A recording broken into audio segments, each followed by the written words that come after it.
Ladies and gentlemen, dear partners and friends, welcome to the Belgrade Open School's 6th annual regional conference, Move.Link.Engage. Welcome to online space and thank you for participating. As you already know, for the past 5 years, Move.Link.Engage has been gathering speakers and guests covering different fields coming from the Western Balkans and European Union.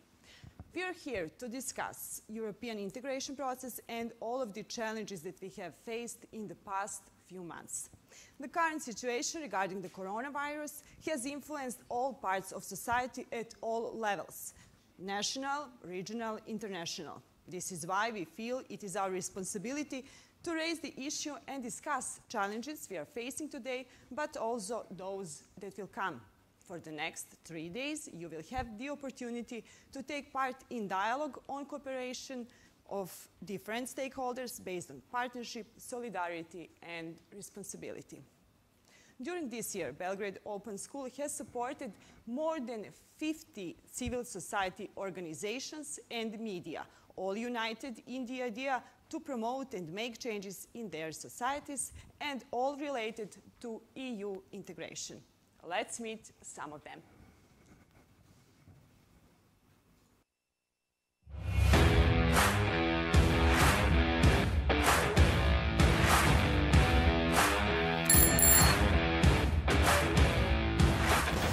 Mi smo aktivisti Udruženja građana ulice za bicikliste. Ovo je trg Nikole Pašića i odavde počinje naša borba. Idemo.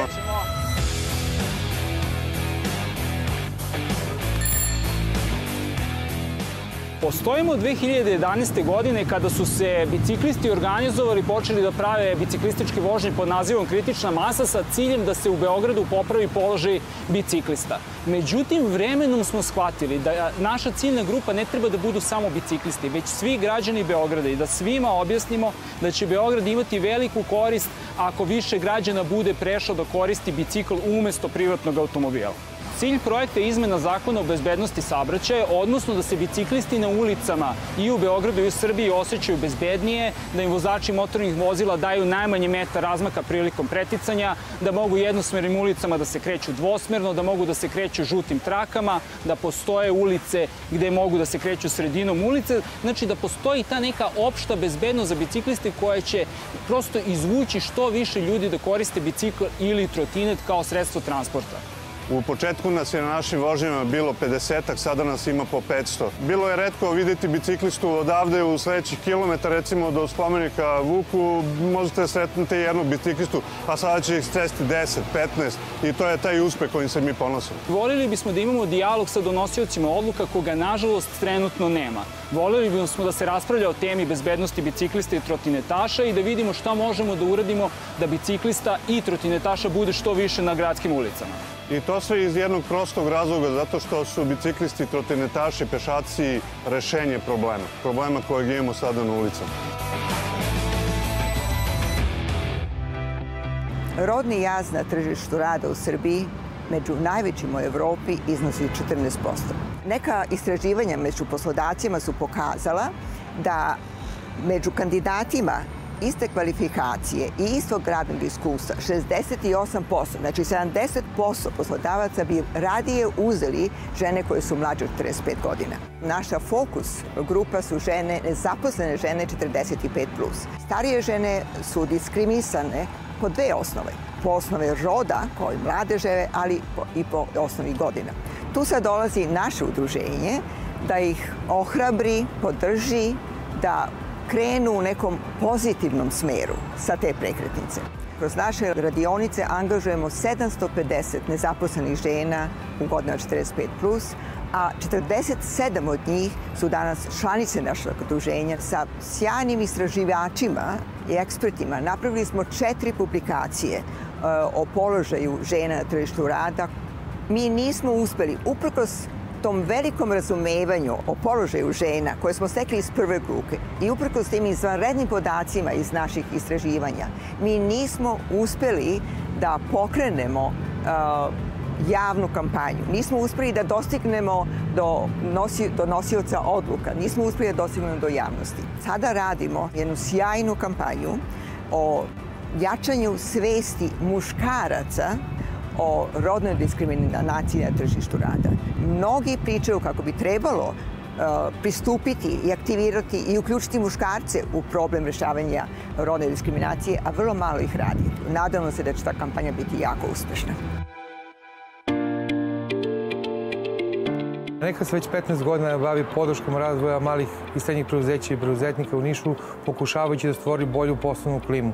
Kroz različite programe podrške Neka je za ovih 15 godina podržala 2500 biznisa i 116 opština u Srbiji da pokrenu ili prošire svoje poslovanje. Naši preduzetnici su stvarno lideri u svojim lokalnim zajednicama i stvarno daju jedan odličan primer da uz veliki trud, rad i pre svega adekvatan i sistematski pristup pre svega kupcu, odnosno tržištu i prilagođavanje svojih proizvoda i usluga onome što traže kupci, naprave uspeh i naprave male biznise koji zapošljavaju nove radnike, male biznise koji su izvozno orijentisani i biznise koji imaju veliki potencijal za dalje razvoj. Već 7 godina uspešno sarađujemo sa Enekom, koja nam za svo to vreme i pomaže u razvoju naše proizvodnje. Problemi sa kojima se susreću preduzetnici u Nišu jesu parafiskalni nameti, zatim plasman proizvoda, nedostatak izvora finansiranja, kao i nedostatak informacija vezanih kako za projekte, tako i za ostale stvari.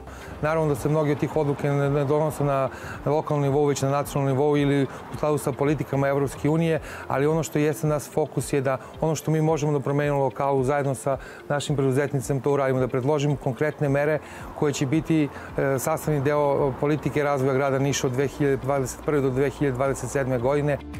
Ono što smo uspeli projektima da okupimo veoma aktivne preduzetnike koji žele promene što se tiče prirodnog sistema u gradu Nišu i u celoj državi i uspeli smo da se taj glas čuje od strane lokalne samouprave i da nas aktivno uključe u strategiju razvoja grada Niša u narednom periodu.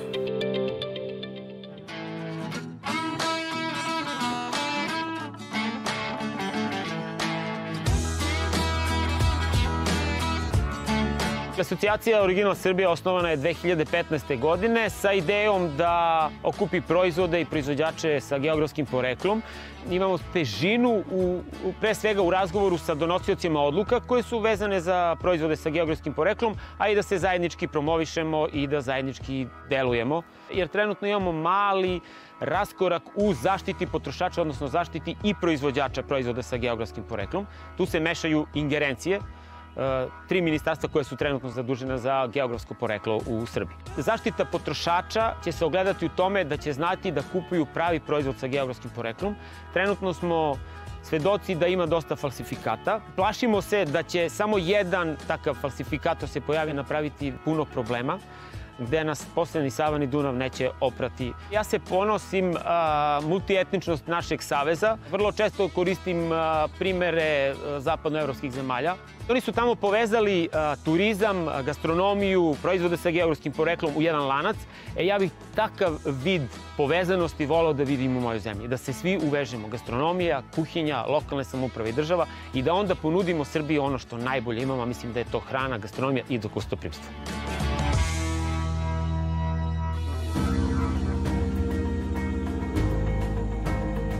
Prosto rečeno, alternativne sankcije jesu one mere koje država primenjuje, a da to nije zatvor.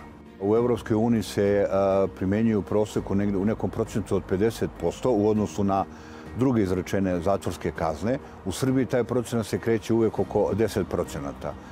Naš cilj i želja jeste da taj procenat povećamo. Dobrobit ove sankcije ima najviše država koja postiže znatnu uštedu time što određene prekršioce lakših krivičnih dela angažuje za rad u javnom interesu ili vraćanje duga zajednici. 12 miliona dinara je uštede država imala time, a kada na to dodamo i da jedan dan, zatvorski dan, košta 15 eura, onda je lako izračunati koliko je država uštedela i oslobodila te budžetske pare za neka druge korisnija sredstva. Kratkotrajne zatvorske kazne su poznate i kao eventualno školovanje budućih, po znacima navoda, kriminalaca. Samim tim se izbjegava njihov povrat u svet kriminala i jednostavno omogućava im se lakša integracija u društvu. U nekoj meri smo to i uspeli da budemo posrednici, da se dođe do razmjena informacija, da samim tim pravosuđe poveća taj procenat izvršenja, a s druge strane da ovi drugi učesnici u postupku te kazne i sankcije budu što delotvornije i efikasnije. Sistem alternativnih sankcija u Srbiji se suočava sa sljedećim izazovima.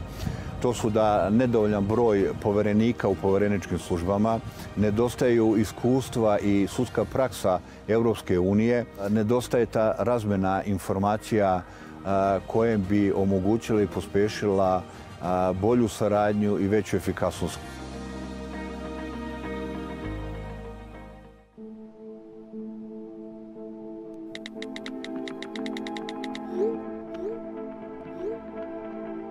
Problem kojim se projekat bavi jeste zaštite novinarki na online prostoru. Novinarke su veoma često napadane na različite načine na društvenim socijalnim mrežama. Verbalne pretnje, pritisci, različite uvrede, pretnje čak i ubistvima, pretnje silovanjem i drugi napadi je nešto što je u poslednji broj godina u ogromnom porastu. Napadači na novinarke su pre svega građani koji na različite načine vrše pritiske. Beležimo i veliki broj napada od strane predstavnika vlasti, naročito u poslednjih nekoliko godina, pre svega pritiscima, a zatim i direktnim uvredama pokušavaju da ometaju novinarke u obavljanju svog posla. Iz tih razloga, jedan od osnovnih ciljeva projekta jeste da osnažimo same novinarke, da se ne plaše, da prijavljuju svoje slučajeve, da znaju kako da prijave te slučajeve, da znaju kome da se obrate, da Nezavisno udruženje novinara Srbije može da im pruži pravnu podršku i pomoć u saradnji sa tužilaštvom i policijom i da se ti slučajevi spreče. Pre svega treba da bude bolji odnos predstavnika vlasti. Od tužilaca i policije očekujemo da što brže reaguju, da te reakcije ne budu selektivne, već da se to primenjuje u svakom slučaju, gde se neke stvari jednostavno ne mogu izgovarati, gde neke stvari ostavljaju ozbiljne posledice, predstavljaju prekršaj i krivična dela. U samom društvu prosto bitno je da shvatimo zašto je važan novinarski posao, zašto je važno izveštavati naročito u javnom interesu i da treba da prihvatimo da postoji drugačije mišljenje i kritičko mišljenje. Najvažnije od svega, kada bi bilo koja od ovih stvari prosto bila bolja, osetili bismo napredak i veliki rezultat u zaštiti samih novinarki. Reč koju posebno izdvajamo u vezi ovog projekta je znanje, koje smo stekli razmenom iskustava u radu sa drugim organizacijama kroz radionice. Sve to doprinosi da alternativne sankcije nisu zaživjele u onoj meri koju bi svi želeli da se to desi. Otkrivanje, zato što su mnogi do sada rekli gde ste se vi skrivali i napokon smo se pojavili. Saradnja, zato što jedino zajedno možemo da utičemo na lokalnu samoupravu da donese mere koje odgovaraju razvoju preduzetništva u Nišu. Osvešćenje. Osvešćenje šta znači javno zagovaranje i osvešćenje koliko mi to ne znamo, koliko nemamo iskustva i znanja u tome i šta sve treba da naučimo. Ovaj program nam je doneo veću vidljivost.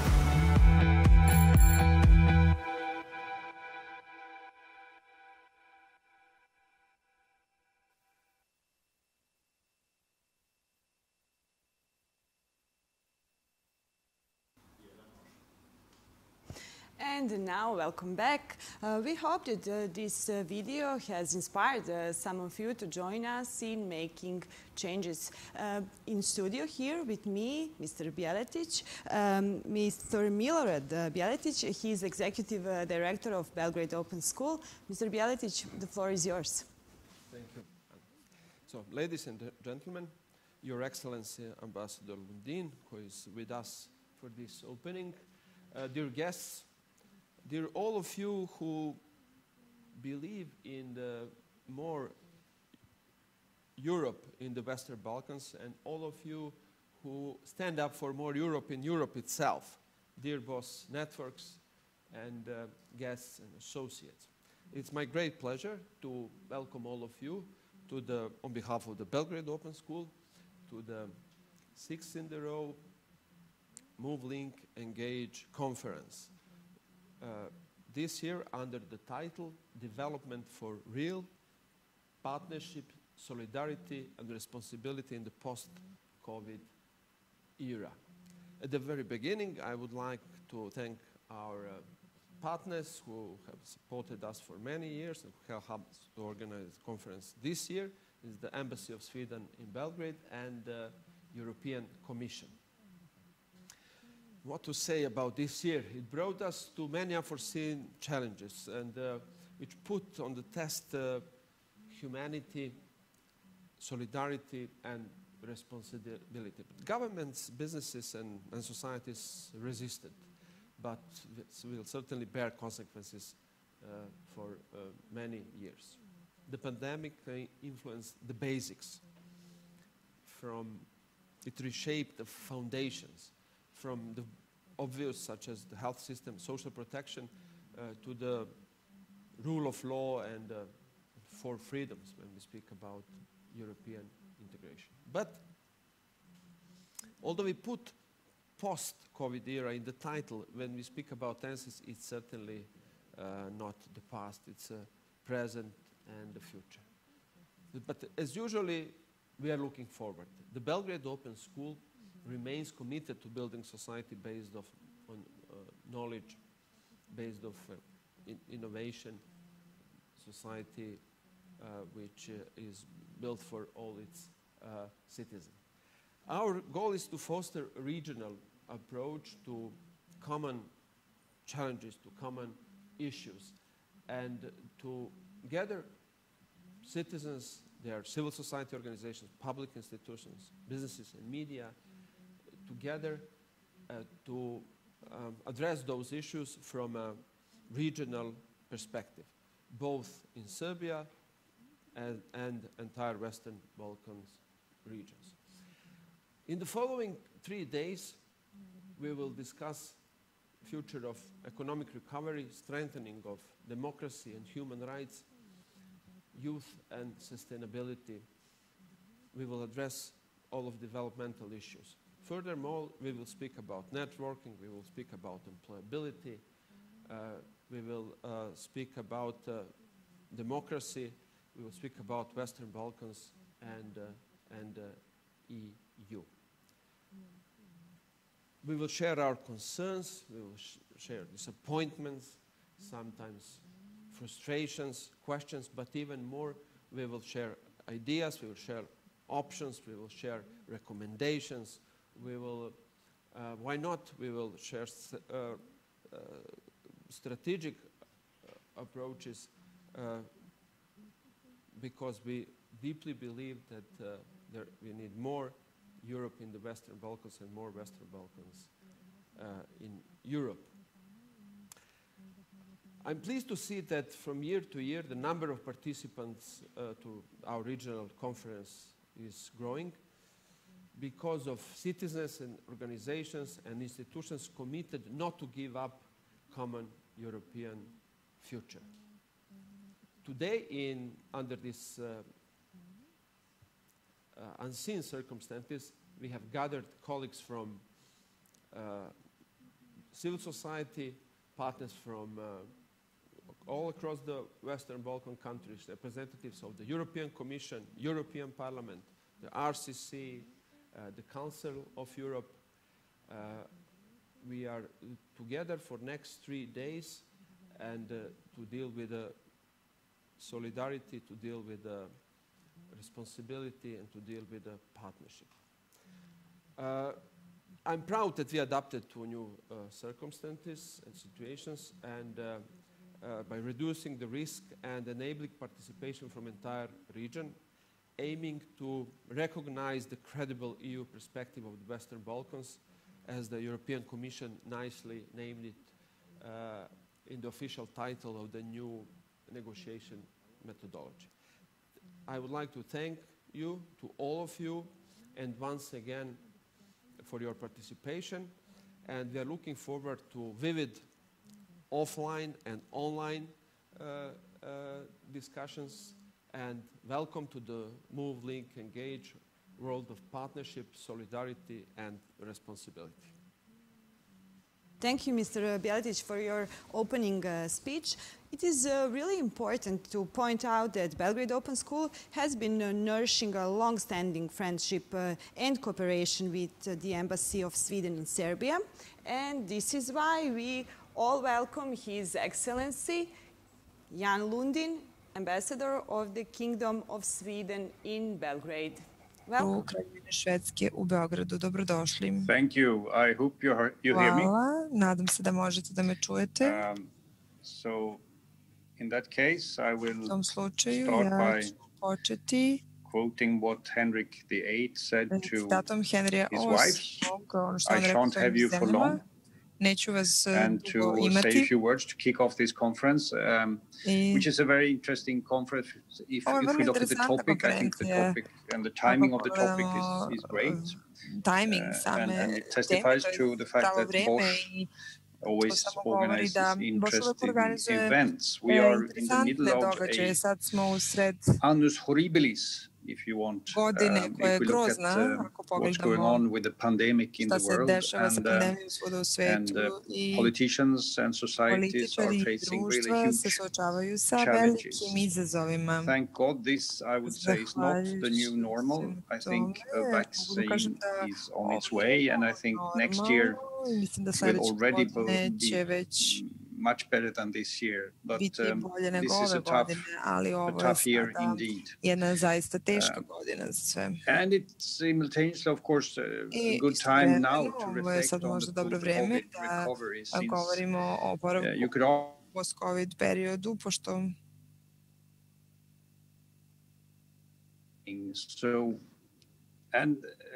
here you may start by arguing that COVID has not fundamentally harmed production capacity in society.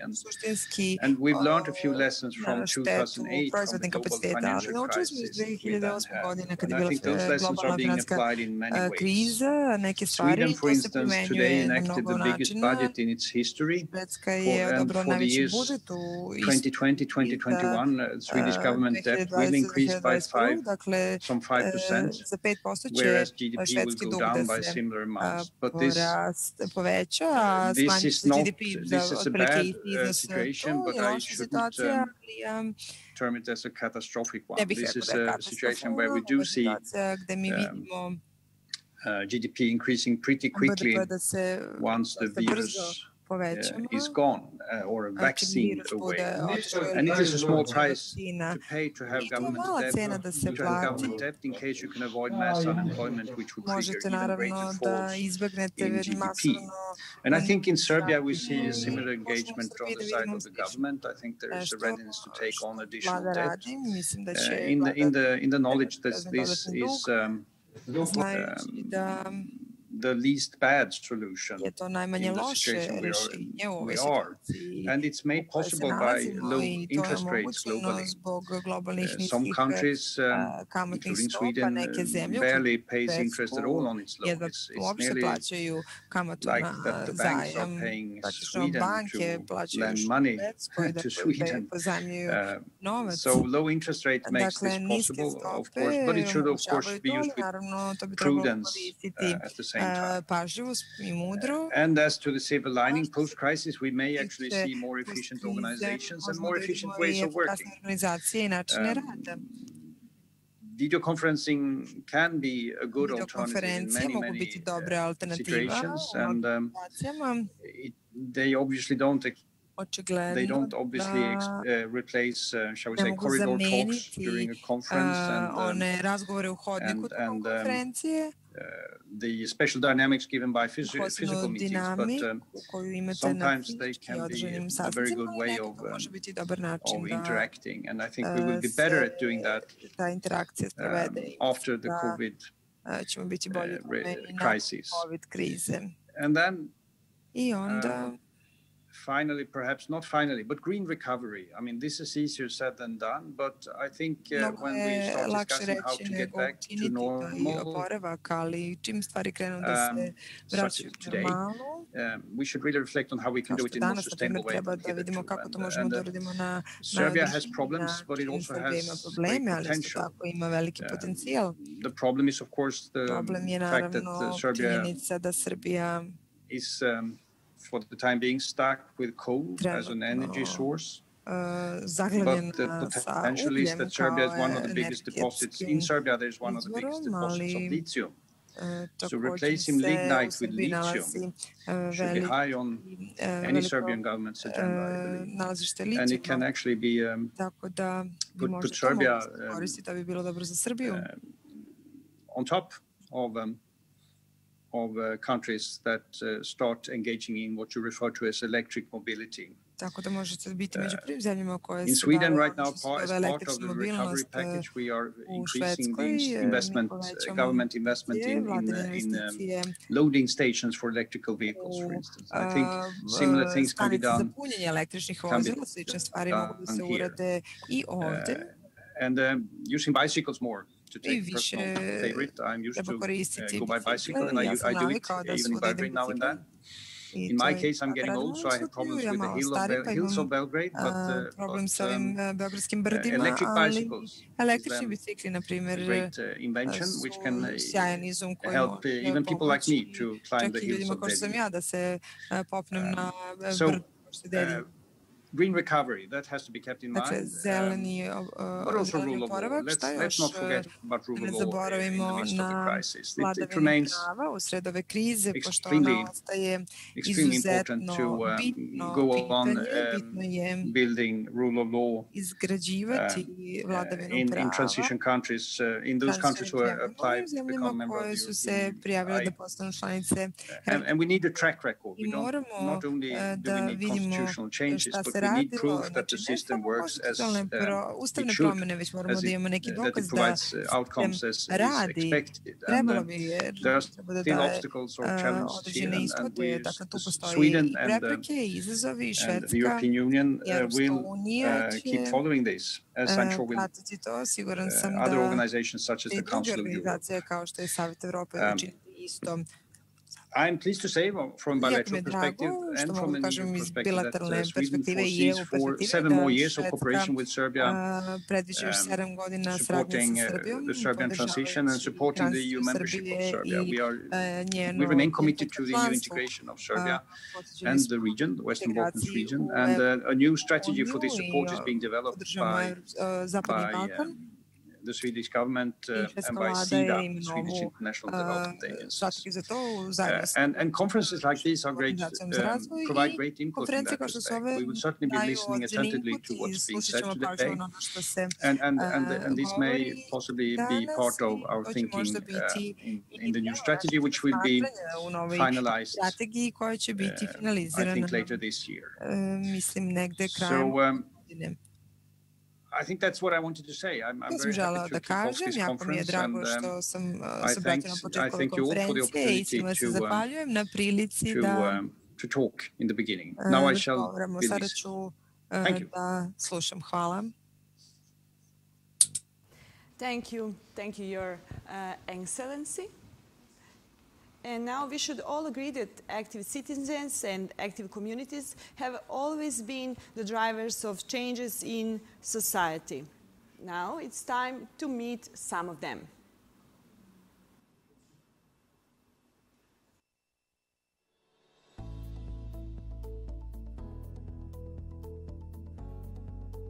What are the main challenges organizations and citizens are facing within their local communities when it comes to partnership in community development?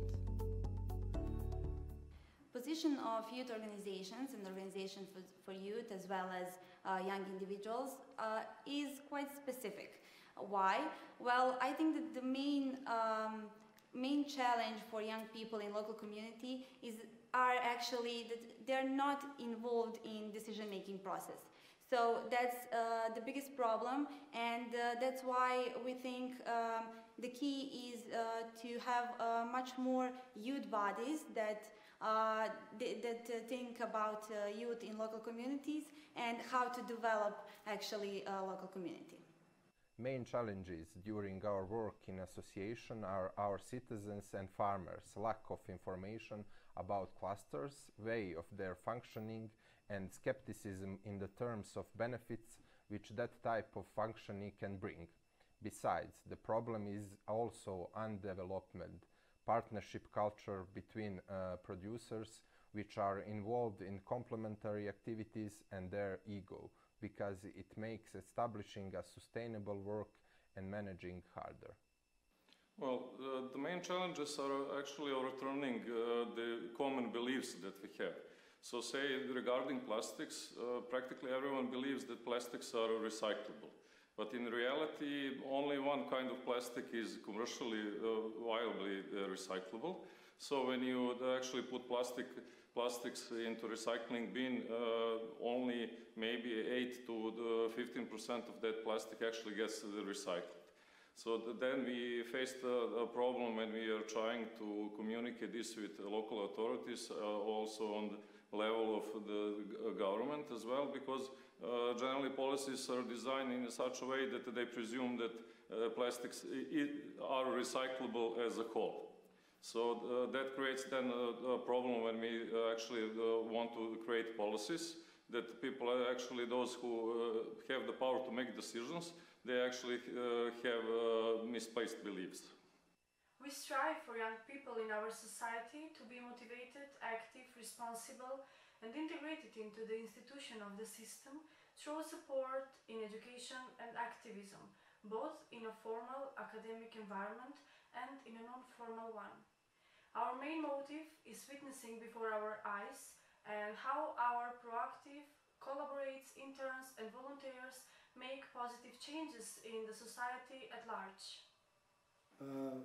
The biggest challenges in the community is lack of awareness of our community about sustainable development and their role in the creation of the local community. They think that the political parties and the government should do this, but I think, and we think in the organization that the main problem is because the people around us don't understand they must provoke the changes in the community and show what they want actually. And the second problem for us is that perception of the community that NGO organizations is for them same as the political organizations, and this is because of the past and last 20 years in our country and the problems which we had about all of these things which happen here. So I think we should to change this perception, and we should to educate our neighbors about activism and show them the path how to change things. Community development is a challenge per se in developing countries and economies like Albania. As such, the challenges that organizations and community and authorities face while talking about community development is finding a common ground, a common understanding where to start their work and build upon developing communities in certain areas. As ANOA, working with children with no parental care, we are facing other problems added to the community development problems. As such, we are working to build collaboration and partnership not only within the communities, but also with government, local authorities, and all other actors that are active in this area of development. What mechanisms and actions are they taking to deal and overcome the challenges?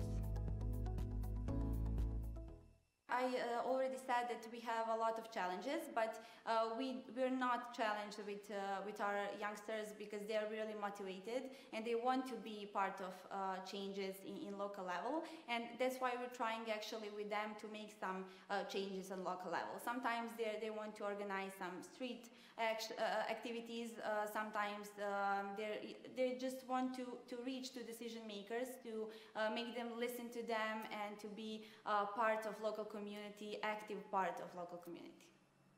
We are going old-fashioned because the most practical way in the end is a lot of talking with different people that will actually place and implement those decisions on local level and also on the level of the government. So we do a lot of communicating, we try to connect on a personal level with people who are actually making decisions. Because the other part of that story is also trying to raise attention via media, but that is not always reliable because, well, people tend to have a lot of, say, preconceptions about what they hear in media, and they don't always trust you the way they trust you when you're connecting with someone on the personal level. First of all, our main goal is to educate our neighbors about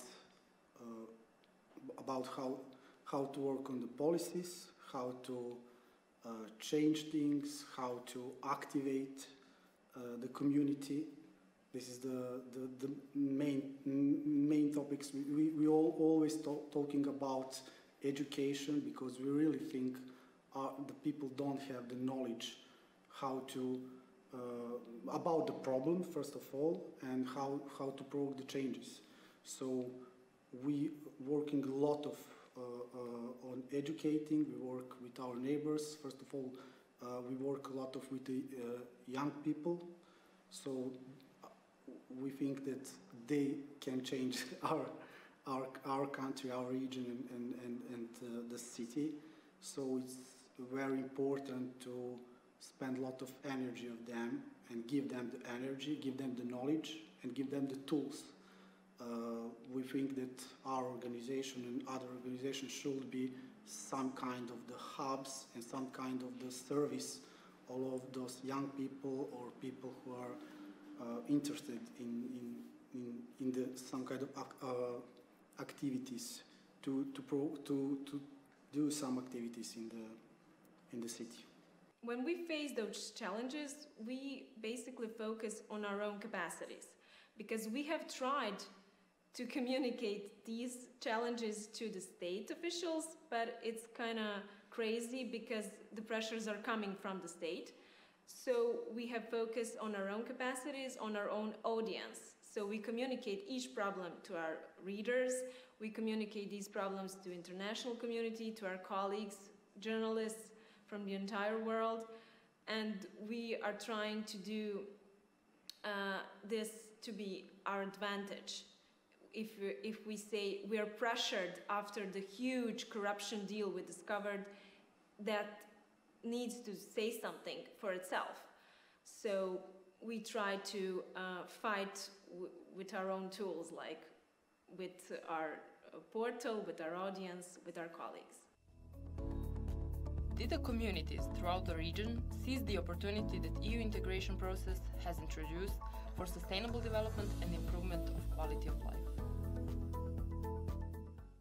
Needs of young people in Serbia in different regions are different actually, and that's why we have a different development of local communities in Serbia, so that's why we have different needs of people, but it's common for all of them that they want to be heard, they want to spread their voices, and they want to be active.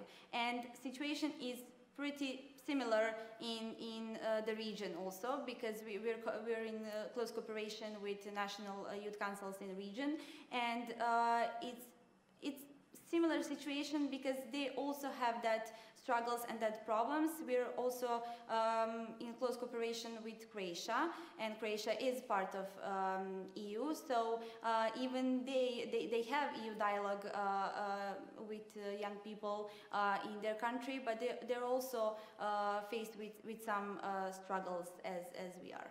Most civil society organizations see this as an opportunity to advance their goals and their aims, which are not commonly present in the local societies.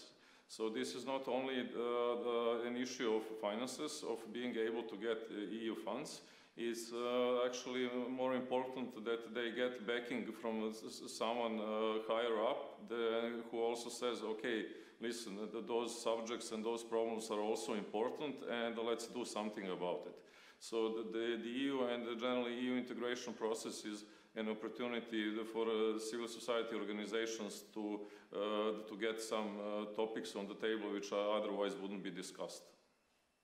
Of course, they are aware that European Union legacy, if I can say, is very useful in our state, in our society. but still they don't feel it as something they participate in. The problem, the most dangerous sentence maybe in Serbia is nothing can change. We all know that. And maybe we should just start to believe and start to repeat as some motto, everything could change, because we need to feel that change from inside of our society. It's not enough, not only in Serbia, but even in the region. It's not enough to just open the chapter and talk about European Union values if we don't see that that improves our life. So yes, citizens have perception that it is good, that it comes from outside, but still doesn't work productively unless we understand it's our thing to do. Did the public authorities at all levels show enough responsibility to partner with CSOs and citizens in getting the best out of adhering EU standards and values?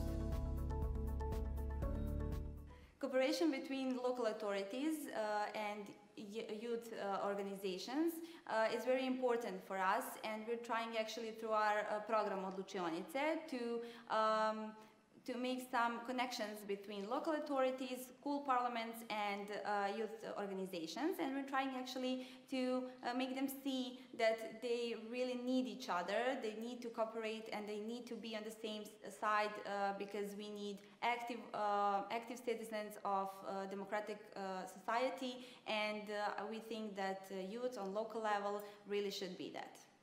There are two levels to that story. So the thing that we found quite amazing when we started doing this is how, for instance, organizations which are based in a particular local area, only in one city, how much problems they have actually in having a normal communication with the local authorities, because they're almost 18 to 90% dependable financially on those the local institutions. So they have a lot of issues when they are trying to voice their opinion, which is different to that of the local community. So we didn't face that problem because our sources of financial stability are not connected with the local governments or government in Serbia, so we actually can afford freedom. So we then actually had to learn how to communicate with local authorities and how to help the organizations in different cities to raise their voice and to actually be capable of saying sometimes that they disagree with local authorities. So you asked about challenges. This would be one of the challenges, one of the biggest challenges, because the problem is that local civil society organizations are perceived as someone who is competition to local authorities, someone who interferes in their work, as if the local life belongs only to government sector. So that's why everything we suggest or propose is perceived as criticism, and our ways to involve the citizens in decision making is perceived as kind of rebellion and stuff like that. So the problem is perception.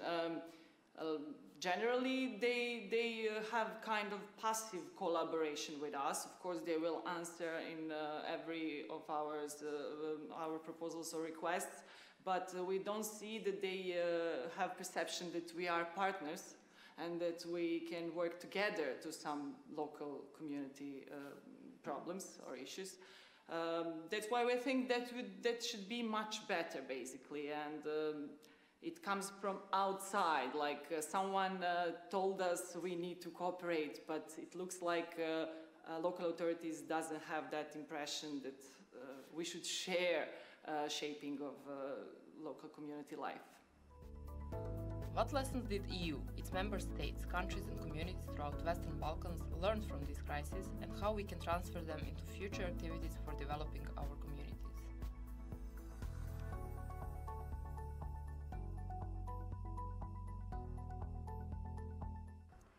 This crisis or COVID-19 pandemic shown us the core of the problem. Because we cannot talk about young people only when some crisis happens, so we can't just say, okay, it's very important to volunteer when we have pandemic. We also have to be aware of importance of young people and involve them in all processes before a crisis. So we have to think of young people before the crisis and not only when crisis comes. Well, at the beginning, definitely there was this sense of, well, shall we say that we are more of a community. And some things were a bit easier to communicate at the beginning, but afterwards we gradually started returning to normal ways. At least the good thing about the pandemic is that IT knowledge of many local and city officials improved quite drastically. And generally that can be said also of the general knowledge in the wider population, so it will be afterwards much easier to implement some IT tools after this pandemic. So God bless pandemic for the IT industry. The answer is probably well known to everybody, unity, solidarity, isn't it?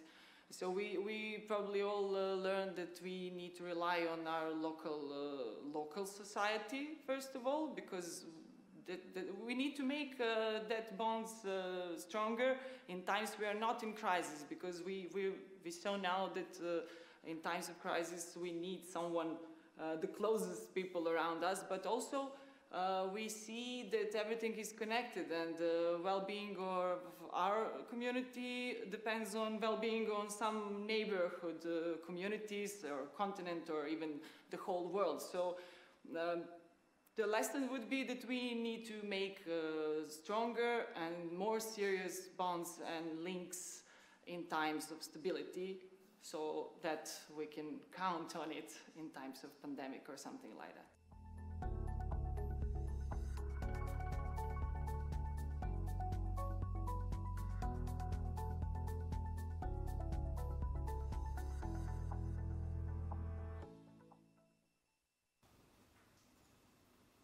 And welcome back again to our studio. We have focused at two of the most challenging areas for democratic development in Serbia and the region: media freedom and independence of the judiciary. This is why we welcome Jelena Vasic from the Crime and Corruption Network in Serbia and Lidija Komlen-Nikolic from the Association of the Public Prosecutors and Deputy Public Prosecutors of Serbia to share their experience in fight for free and democratic society.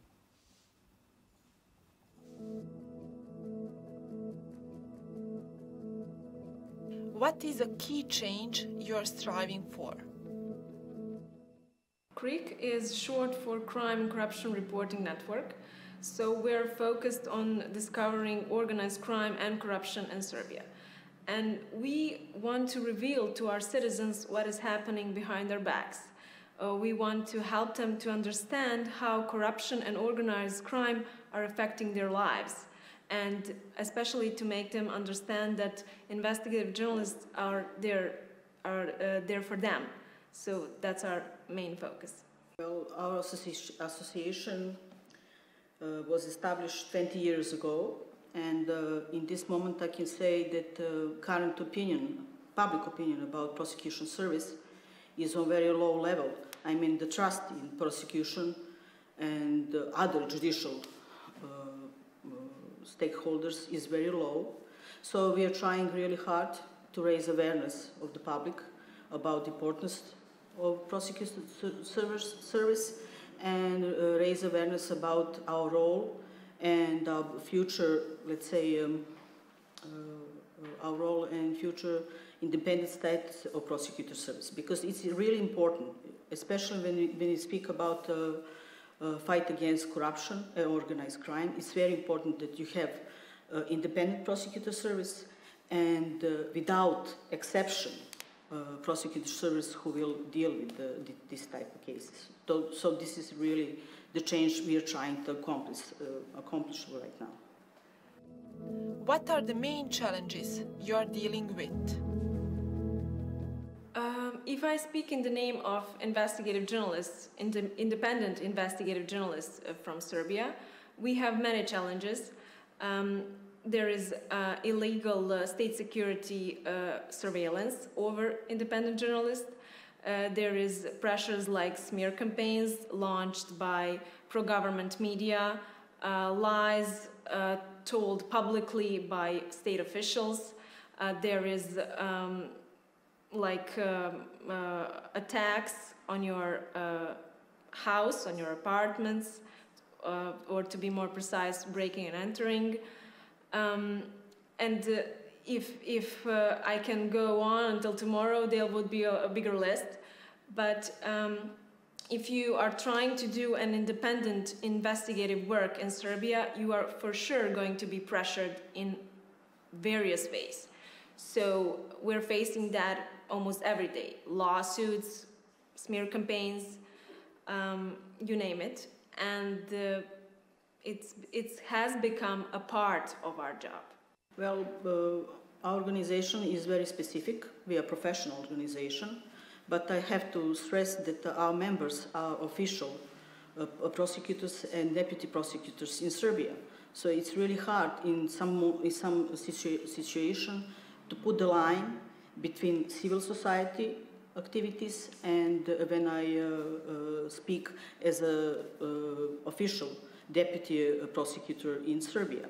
So that is the main misconception in public when we, as an association of prosecutors, speak about some matters. So we can't speak about a specific case, ongoing case, but we can speak about standards, principle, some phenomenon in judiciary. So this is one of the challenges.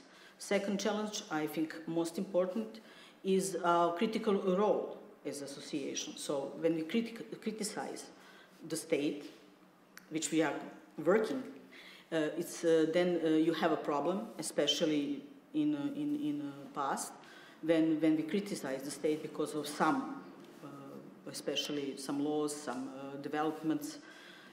For example, writing the national strategy for development of judiciary, we have a lot of critics, but after that we were the targets of tabloid media, our association, our members. So this is one of the challenges we have in our work. How would you describe your cooperation with the public authorities? It's hard to even say that we cooperate with state officials, state bodies in Serbia in any way. The only cooperation we get is when they want to answer to our FOIA requests. We do not cooperate with state bodies in any other level because it's impossible from my point of view. If we're being attacked on daily level, it seems crazy to think of that kind of cooperation. And it wouldn't be even in our primary work, because we are there to be objective and to criticize any government that is on power. So we could not be cooperating on some actual level. We just need to be, have a dialogue that is respectful. Well, I mentioned that we exist over 20 years, some 20 years. So we have different phases in our existence. In some moments we have good cooperation, for example, Minister of Justice or State Prosecutor Office, and in some instances, some years, we don't have. What is the distinctive situation? It's the critics. If you have critics regarding what is the Ministry of Justice trying to do, then you have the problem. You can say there is no cooperation.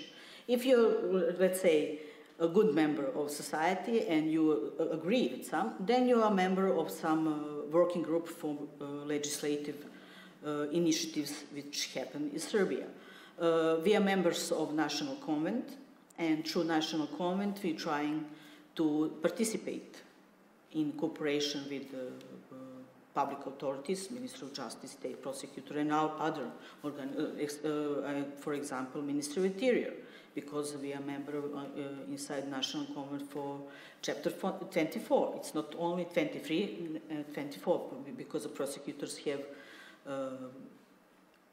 relation with Ministry of Interior, because our everyday work is related to that. So that is one of the problems and one of the situations we have, which is really special for us.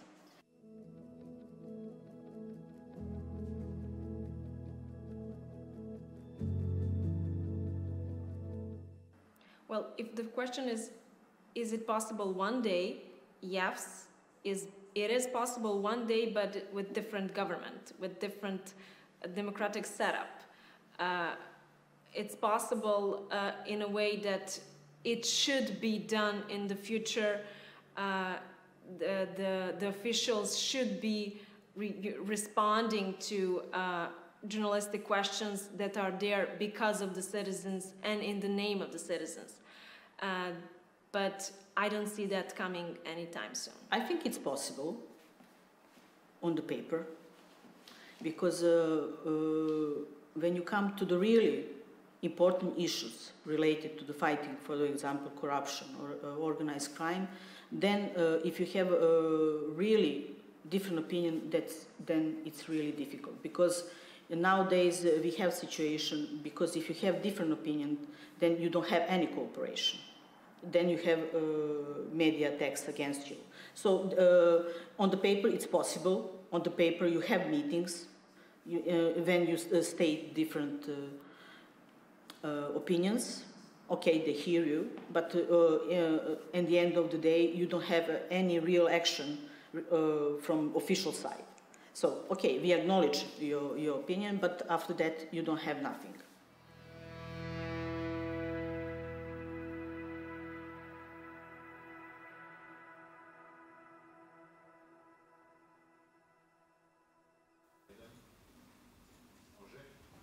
And now, before the break, please take a few minutes to evaluate today's video session. At the screen, you will see the question regarding today's session. Please answer.